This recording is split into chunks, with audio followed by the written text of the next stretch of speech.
नमस्कार, जय हिंद दोस्तों। स्वागत है आपका एक बार फिर से हमारे YouTube चैनल में। दोस्तों, हम उम्मीद करते हैं कि आप अच्छे होंगे, स्वस्थ होंगे और अपनी यूपीएससी जर्नी में पूर्ण रूप से समर्पित होकर आप पढ़ाई करेंगे।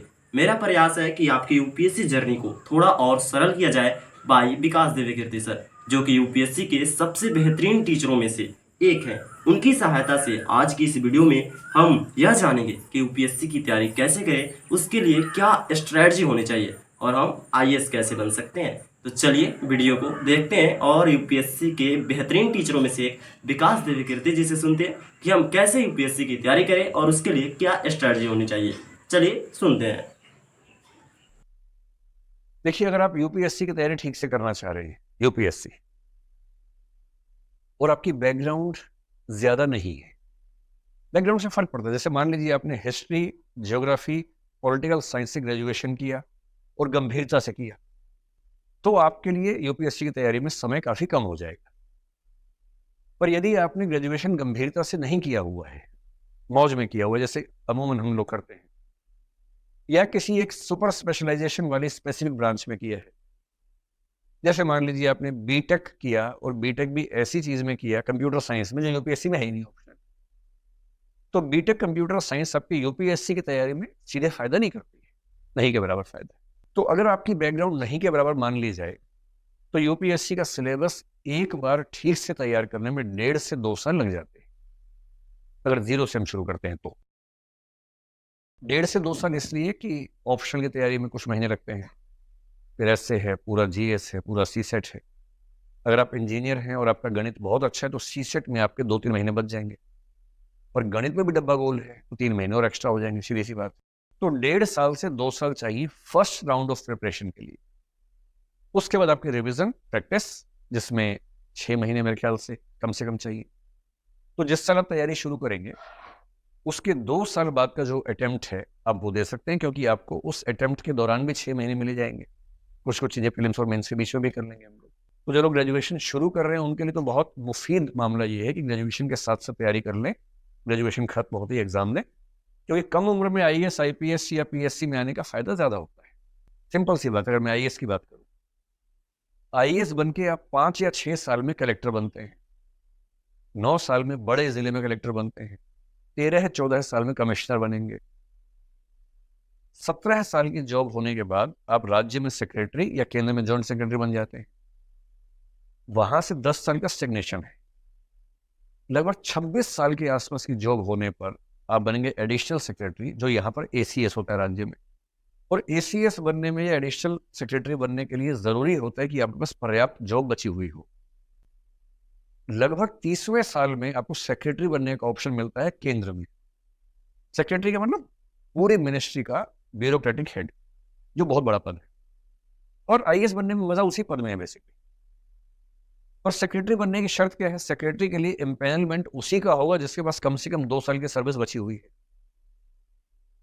मोटी सी बात, जिस दिन आप सर्विस में जाएं, यदि आपके पास कम से कम 33-34 साल की सर्विस नहीं है, तो आप सेक्रेटरी पद का सुख आमतौर पर नहीं उठा पाएंगे। और सेक्रेटरी बने और बनते रिटायर हो, उसमें क्या मजा है? बन के 3-4 साल रहना भी चाहिए।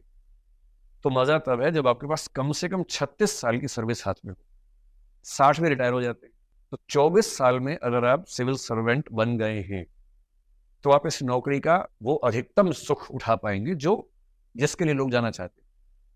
और अगर आप अच्छा काम करते हैं तो क्या है कि सेक्रेटरी बनेंगे, पर यदि आप काम ठीक कर रहे हैं तो आपके रिटायरमेंट से पहले आपको एक्सटेंशन 2-3 साल का मिल सकता है। फिर आप 62 तक, 63 तक काम करेंगे।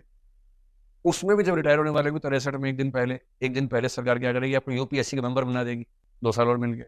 या सीएजी बना दिया, कोई ऐसा पद जिसमें 65 साल तक रिटायरमेंट होती है। पर ये सारे सुख उनको मिलेंगे जो 24 साल, मैक्सिमम 25 साल तक ज्वाइन कर लेंगे मसूरी में आईएएस की नौकरी। इसलिए मैं आज के लिए कहने लगा हूं कि ग्रेजुएशन में अगर संभव है तो फर्स्ट ईयर के एंड के पार्ट से, नहीं तो सेकंड ईयर की शुरुआत से सीरियस प्रिपरेशन शुरू कर देनी चाहिए। और 2 साल आपको ग्रेजुएशन के साथ साथ ही मिल जाएंगे, तो ग्रेजुएशन खत्म होते ही आप तैयार हैं। और यदि आपकी उम्र 21 हो गई है, आमतौर पर ग्रेजुएशन 3 साल का जब करते हैं तो 20 में खत्म हो जाता है ग्रेजुएशन, तो 1 साल बचता है उसके बाद, अगर आप शुरू से सही टाइम पे चल रहे हैं तो। अगर 20 में ग्रेजुएशन हुआ और आपकी तैयारी एक बार हो गई है, तो 20 से 21 वाला जो 1 साल है उसमें revision, practice, answer writing skills, वो सब करना है। और 21 की उम्र होते ही सीधे दहाड़ते हुए यूपीएससी के अंदर जाना है और सीधे वहां से मसूरी की यात्रा में निकल जाना है। हर साल ऐसे कुछ लोग होते हैं। पहला अटेम्प्ट, अभी इसी बार एक बच्चा है 136वें रैंक पे आया है, 22 साल का है। सेकेंड अटेम्प्ट है, आईएएस, प्रॉपर आईएएस में आ गया। पिछले साल एग्जाम दिया था, सिलेक्शन नहीं हुआ था 21 में, मतलब 21 का होने वाला था तब एग्जाम दिया था उसने, क्योंकि 21 के आप है या नहीं इसका फैसला 1 अगस्त को होता है।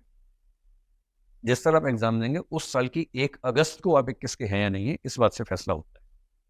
तो डेट ऑफ बर्थ अगस्त के आगे होने और पीछे होने से बहुत फर्क पड़ जाता है। तो उसने 21 की उम्र में दिया, फिर एग्जाम दिया दूसरी बार, 22 की उम्र होती है तो प्रॉपर आईएएस में है। मैक्सिमम 22.25 22.5 में ज्वाइन करेगा, 37.5 साल की सर्विस हाथ में है। और 37.5 साल की सर्विस का मतलब है कि अगर सर्विस ठीक रही, बीच में दिक्कत नहीं कोई आई, तो कम से कम 7 साल केंद्र सरकार में सेक्रेटरी का पद मिलने वाला है। और जो 7 साल सेक्रेटरी बनते हैं उनमें से कुछ लोग बड़े सेक्रेटरी, होम सेक्रेटरी जैसे होता है, फाइनेंस सेक्रेटरी जैसे होता है, वो पद मिलते हैं। वो पद भगवान के पद नंबर 2 पे वही पद आते हैं, इतने बड़े पद होते हैं। जैसे होम सेक्रेटरी के मैं आपको थोड़ा समझाऊं, होम सेक्रेटरी आईएएस होता है। अब उसका काम है पूरे देश की कानून व्यवस्था का ध्यान रखना। एक फोर्स का नाम है सीआरपीएफ, आपने सुना होगा। सीआरपीएफ का जो डायरेक्टर होगा, डीजीपी होगा, हेड होगा, वो आईपीएस होगा। सीआईएसएफ उसका हेड आईपीएस होगा। बीएसएफ उसका हेड आईपीएस होगा। एसएसबी उसका हेड आईपीएस होगा। सीबीआई उसका हेड आईपीएस होगा। एनआईए उसका हेड आईपीएस होगा। आईबी उसका हेड आईपीएस होगा। इन सब का हेड होम सेक्रेटरी है। आप वो रैंक समझिए मैं जिसकी बात कर रहा हूं। जो व्यक्ति इन सारी ऑर्गेनाइजेशंस की रिपोर्टिंग लेता हो और इन सबके माध्यम से इंश्योर करता हो कि देश सुरक्षित रहे, ये पद ऐसे नहीं मिल जाता है। इस पद के लिए कम से कम 35-36 साल की सर्विस हाथ में होनी चाहिए, और वो तभी है जब 24 साल तक आप सर्विस के अंदर चले जाए, मसूरी की यात्रा अपनी कर जाए। इसलिए अगर आपकी ग्रेजुएशन चल रही है, आपने बताया था ना, तो ग्रेजुएशन के साथ में थोड़ी सी मेहनत कर लेंगे तो अच्छा रहेगा।